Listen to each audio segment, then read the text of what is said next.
네, 안녕하세요. 채널 615 161회입니다. 저는 황선입니다.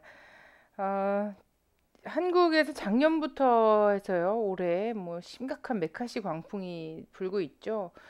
그 용어, 뭐 손꼽히는 용어는 단연 으뜸으로 종북이라는 용어입니다. 근데 이 종북이라는 표현 아무데나 갖다 붙이는 것에 대해서 법원에서 굉장히 의미 있는 판결이 지금 이어지고 있는 것 같아요.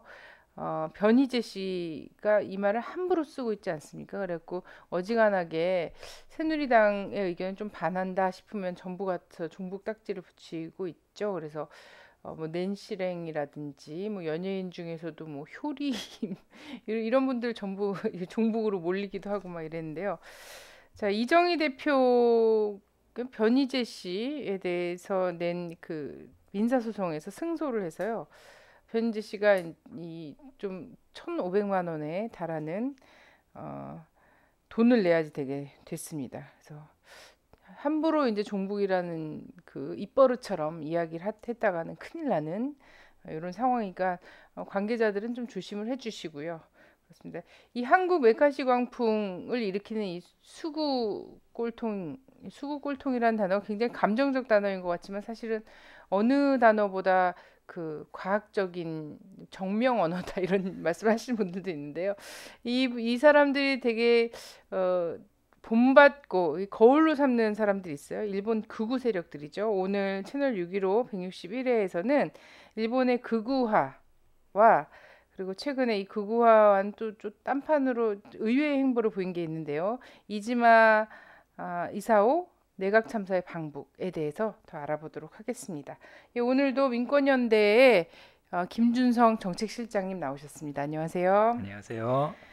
예, 지난주에 저희가 약 오보했습니다. 예, 네, 의도적인 것은 아니었고요. 예, 그 화제 인물 윤창중 씨가 교포 여성 성희롱이라고만 얘기할 수 없죠. 이게 지금 네, 반복적으로 나타났기 때문에 그래서 성폭행한 이 사건과 관련해서 저희가 방송하는 날 그날 새벽에 좀 알려지기 시작하고 그러면서 이제 이 사건의 전후 관계라든지 이런 것들이 좀 자세하게 나오기 전이어서 저희가 어, 박근혜 대통령이 의회에서 연설한 이후에 긴장이 풀어져서 했다고 임의로 네, 그랬었죠. 추측해서 영어 연설 성공했고 이래갖고 이제 한잔 하다가 뭐 이 분위기 휩쓸려서 이렇게 됐다라고 예상을 했지 않습니까? 그래서 그렇게 말씀을 드렸었는데 무려 그런 연설을 하기도 전에 네, 이미 풀어져 있었다 이런 거였고요. 그래서 뉴스 들으면서 어머 우리가 과도한 예상을 늘 하는 건 아니구나 이런 네, 거 제가 예상보다 더 예, 더 심각한. 심각한 정부 상황이었다라는 네, 것을 확인했고요. 어쨌든 간에 좀 성급한 판단으로 해서 그 오보를 말씀드린 것과 관련해서는 평이었지만 어쨌든 죄송하다고 생각합니다. 죄송합니다.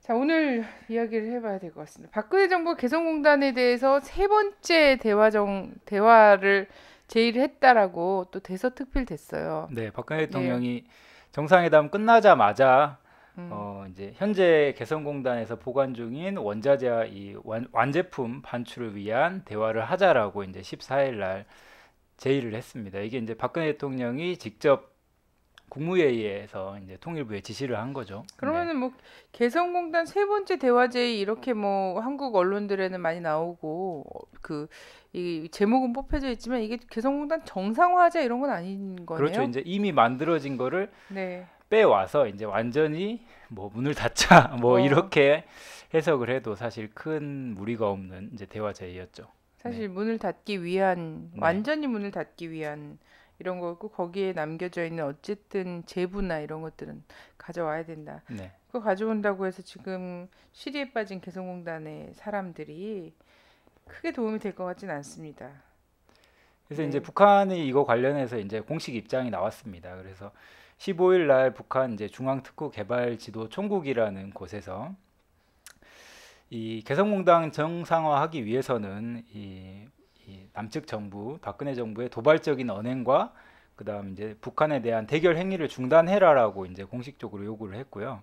그래서 이제 박근혜 정부의 대화 제의를 사실 일축한 거고, 그리고 또 하나 이제 북한의 이 입장에서 유심히 봐야 될 하나 지점이 있는데, 이 박근혜 정부가 이 완제품 반출이나 뭐 이런 거에 대한 대화 제의를 하기 전에 이미 북한에서 이 지난 3일 이 북한의 이제 체불 임금을 정리하러 개성공단 그 관리위원장이 올라갔었거든요. 이제 거기에서 북한이 이미 개성공단이 정상적으로 유지되기 위한 이 기업 관리자들의 출입과 그다음에 물자 줄을. 반출을 허용해줄 의사를 이제 밝혔다라는 것을 폭로를 했죠. 그리고 네. 통일부 대변인이 이걸 직접 인정하기도 했습니다. 네. 네, 아니 그러니까 이게 사실은 언론이 사실 여부를 지금 전달을 잘 못하다 보니까 이게 계속 국민들을 눈속임하고 있는 거지 않습니까?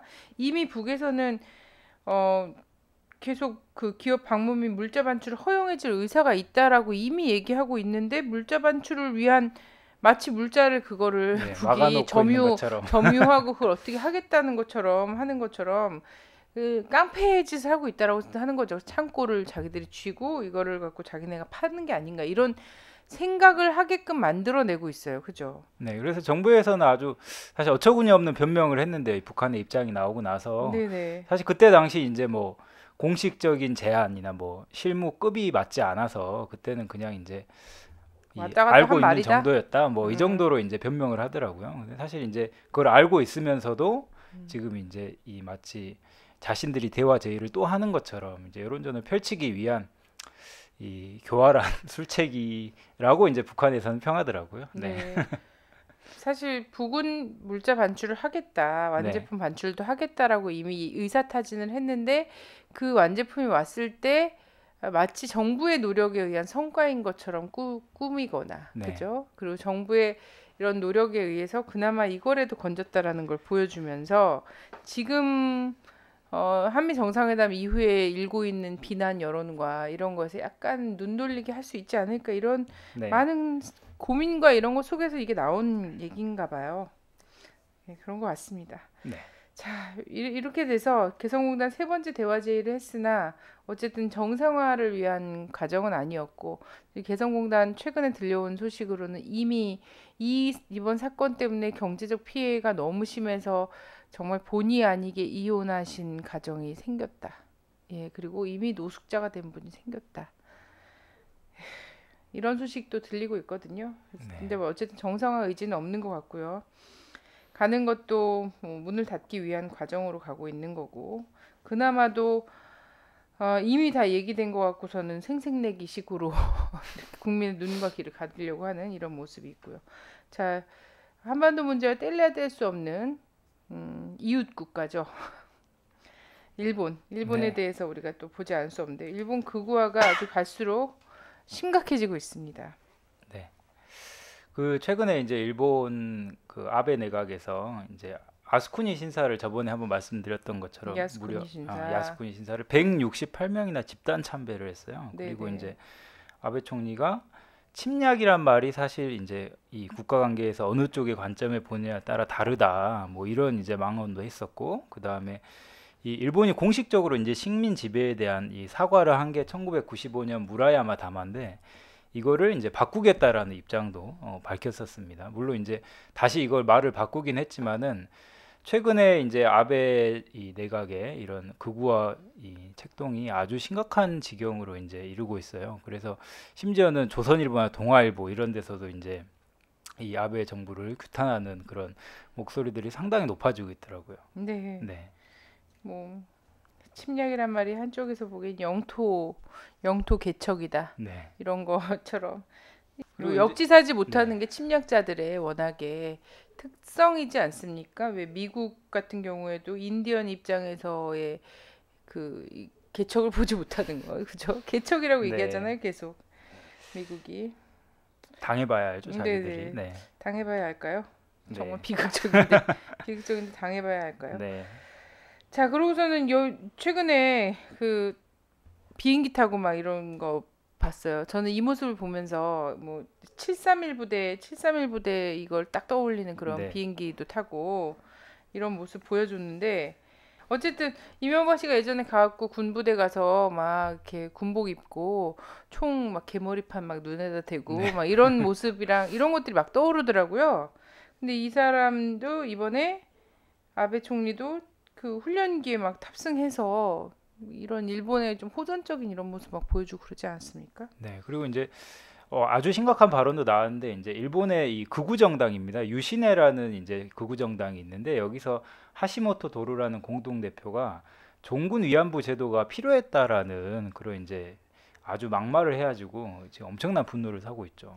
네, 자신이 군인들 입장에서 군인들의 네. 인권 문제로 이런 걸 알아보는 건가요? 이거 이제 아주 비상식적인 얘기인데요. 이 네네네. 일본에서 요즘에 이 극우 정당이 상당히 지금 많이 의석을 차지하고 예. 점점 지지율도 높아지고 있다라고 그래서 이제 심각한 문제로 지금 떠오르고 있죠. 네.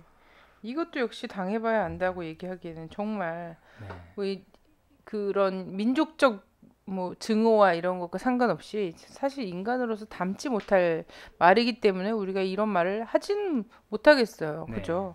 근데 진짜 이런 수준으로 계속 나온다면 계속 그런 방법 말고는 없나? 뭐 이런 그런 표현 말고는 없나? 이런 생각이 들 수밖에 없거든요. 그렇습니다. 도대체 아베 신조가 하여튼 일본 이 사람들 왜 이러는 거예요? 최종 목표가 뭐고 이 사람들한테 주적 개념 이런 것도 또 한번 보긴 봐야 될 것 네. 같아요. 당장 눈앞에 적이 없는데 전투기 올라가서 뭐 731 이런 거 써져 있는 전투기 올라가서 막 쇼하고 이러진 않을 거 아닙니까?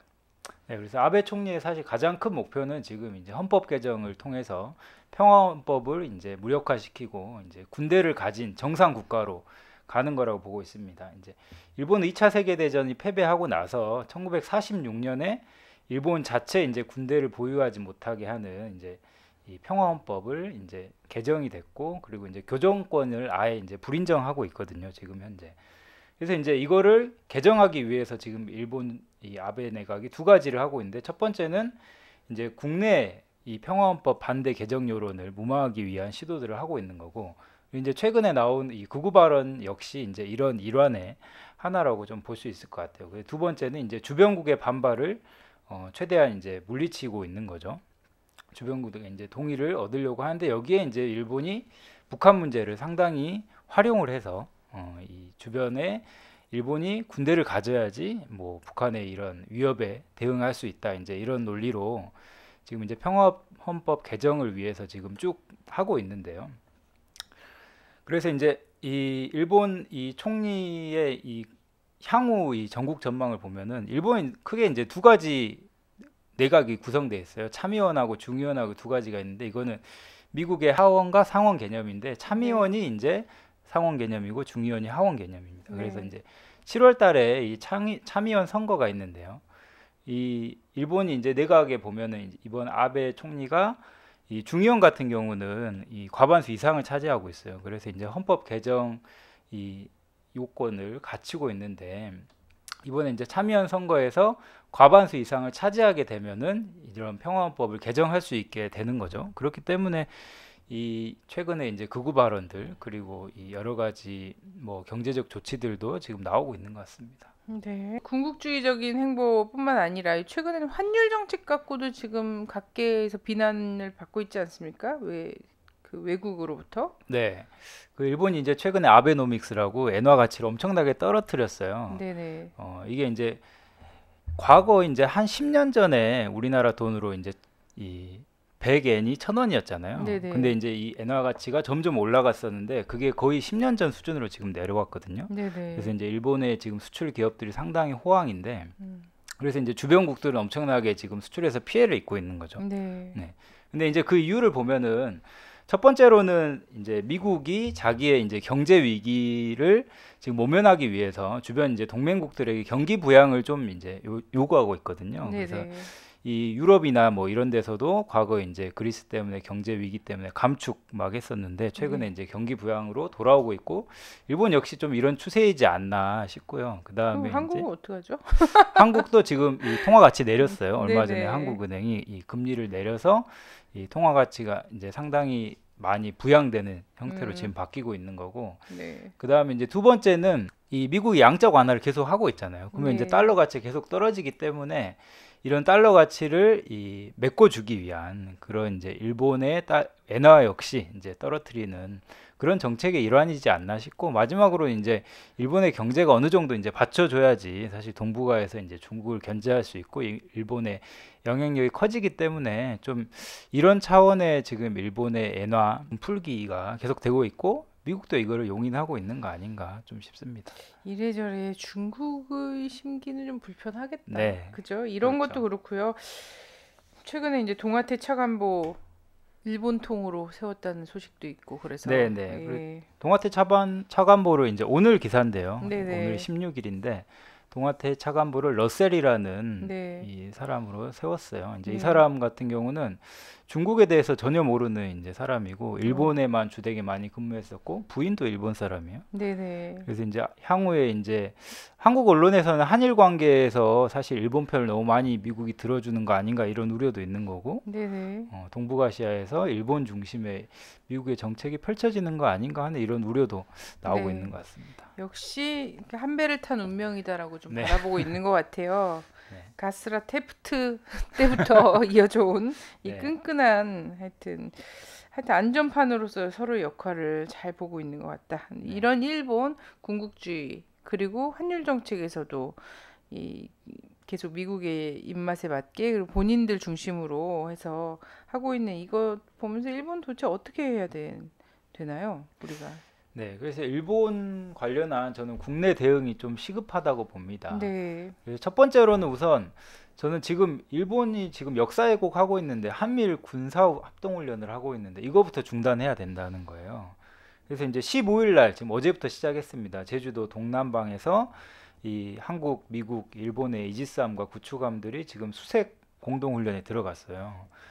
이 훈련부터 우선 저는 중단하고 박근혜 대통령이 이 한일 군사협정 이거 맺으려는 시도도 이제 안 하겠다 이렇게 밝혀야 되고 공식적인 역사 왜곡과 그다음에 이 과거사 문제에 대한 뚜렷한 입장과 대응을 먼저 빨리 천명하는 게 중요하지 않을까 싶습니다. 네. 네. 침략주의 발호를 비판하면서 그런 일본과 군사훈련을 하고 어, 군사 네. 협정이죠. 군사 협정을 맺으려고 하는 이것이 진짜 사실 말이 안 되는 얘기죠. 네. 이러면서 누가 그 침략주의 비판을 진심으로 받아들이겠어요. 그냥 그렇죠. 정책 수사로 받아들이겠죠.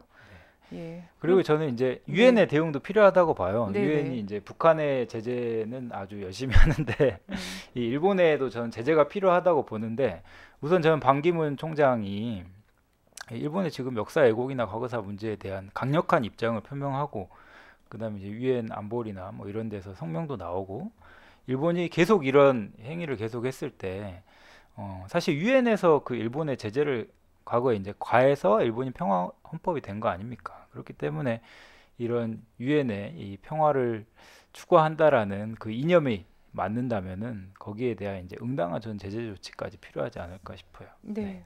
사실 어떤 나라의 인공위성 발사보다 네, 이 전범 국가의 평화헌법을 포기하는 이런 것들이 있지 않습니까? 그리고 침략을 미화한다거나 다시 침략 야욕을 드러낸다거나 이것이야말로 역사적으로 실제 있었던 일이기 때문에 가장 위험한 것이 아닌가. 네, 국제사회가 공조하는 건 바로 이런 문제에서 필요한 거죠.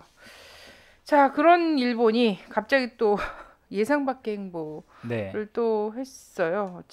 방북을 했는데요. 그 공직에 있는 사람이죠. 방북을 했어요. 이 사람 어떤 인물인가요?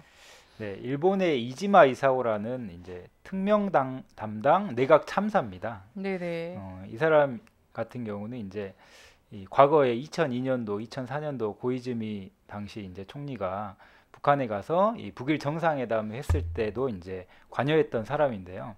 이 사람이 이제 14일 날 평양에 방문을 했습니다. 어, 네, 그래서 2002년 그 북일 정상회담 때인가요? 네, 예. 사진에 나오던데. 네. 그때 고이즈미 총리 바로 네, 옆에서 하고 김정일 국방위원장과 악수하는 모습 이런 것들이 나오더라고요. 그 예상 밖의 행보인데요. 이 지금 북에 가서 뭐 하고 있는지 나오고 있나요? 뉴스에서? 그래서 우선 만난 사람은 이제 북한의 김영일 노동당 국제비서고요. 뭐 언론에 보면 더 고위급을 만날 수도 있다라는 이 보도가 나오고 있는데 왜냐하면 이게 정확한 방북 일정이 상당히 길다라고 알려지고 있어요. 그래서 이제 네네. 그런 상당히 좀 길다. 일본의 이 아베 총리의 뭐 친서나 특서 뭐 이런 거를 뭐 줄 수도 있다라는 이제 추측성 보도는 나오고 있는데 아직 공식적으로 나온 거는 사실 이제 일본의 납치자 문제를 해결하기 위해서 갔다. 뭐 이 정도는 나오고 있는데 아직 구체적으로 나오고 있는 건 없습니다. 네, 얼마 만에 북일 회담이를 될 수 있는 거죠? 만남이 될 수 있는 거죠? 그래서 이제 북한과 일본이 2012년 8월 달에 마지막으로 이제 이 접촉을 했었어요. 근데 네, 이제 이거를 12월 달에 다시 접촉을 하기로 했는데 이게 이제 무산이 됐죠. 네, 이 네, 무산된 이후로 사실 이 이지마 이사오라는 사람이 특명 담당 어떻게 보면 이제 북한 전문 이제 보좌관으로 이제 임명이 된 거죠. 그래서 이제 한 기간으로 보면은 뭐 그렇게 오래되진 않았어요. 근데 이제 지금 시점으로 봤을 때 사실 이제 뭐 미국이나 뭐 이런 데서 대북 제재를 강하게 하고 있는 상황에서 방문했다라는 게 되게 이제 좀 이변적인 그런 일인 네. 거죠. 네. 그래서 말인데요. 가장 강하면 강하다고 할 수 있는. 그렇지만 또 눈치가 빠르다면 또 대단히 빠른 어, 족속이다 이렇게 얘기를 해야 되나요?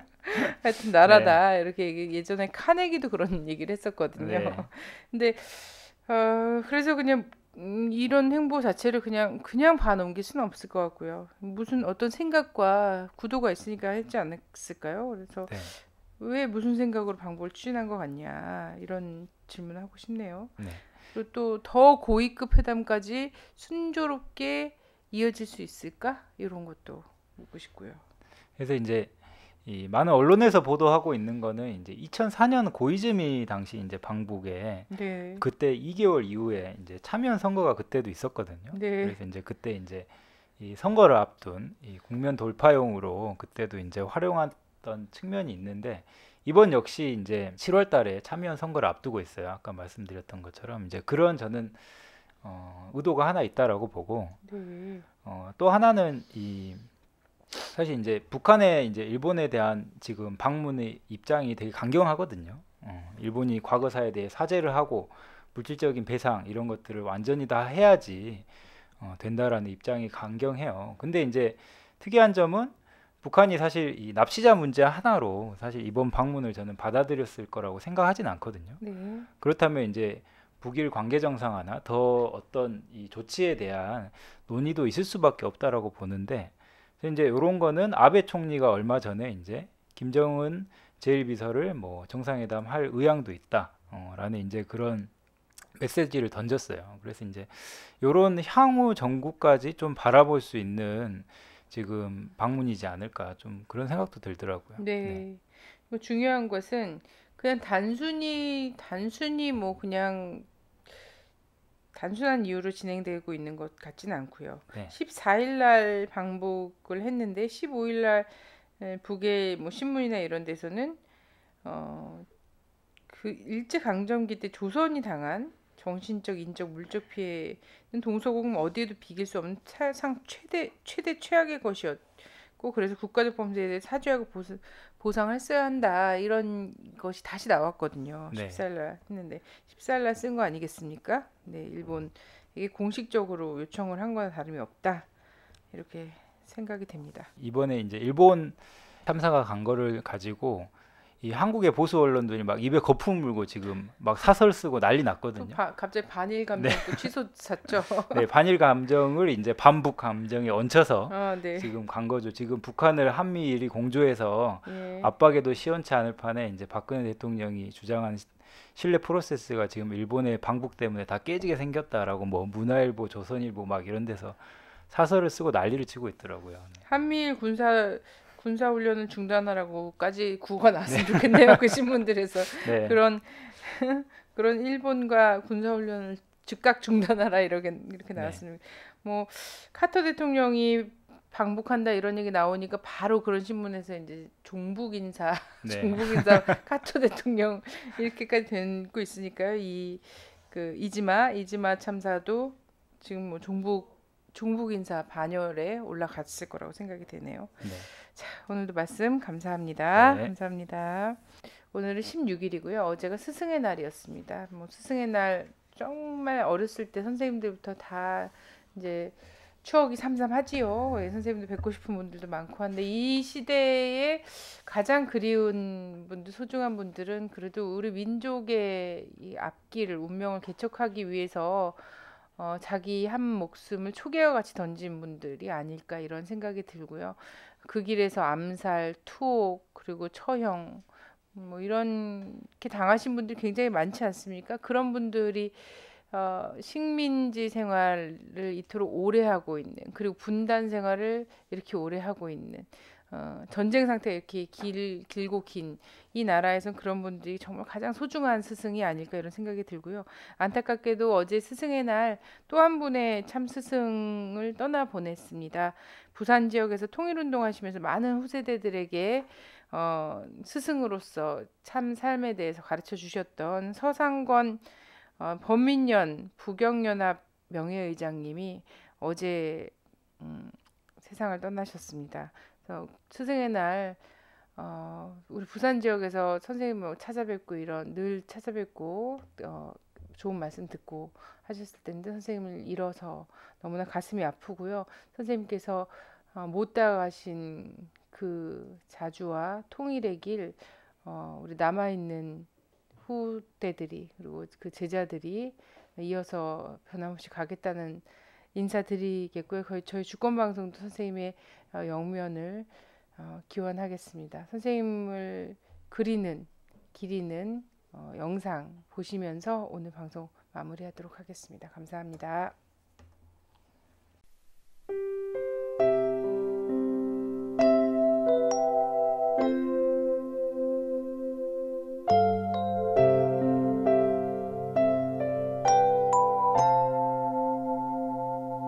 그날은 멀지 않았네. 눈부시게 부를 그날은 손 내밀면 잡힐 듯한 푸르름. 이젠 정말 멀지 않았네. 멀지 않은 길을 남겨놓고서 어희 떠나려 하오. 그대의 피와 땀으로 열리는 이 통일의 날에 아가 사랑아, 남김없는 사랑아, 그대 영원히 우리 가슴에 조국 위하여 동지 들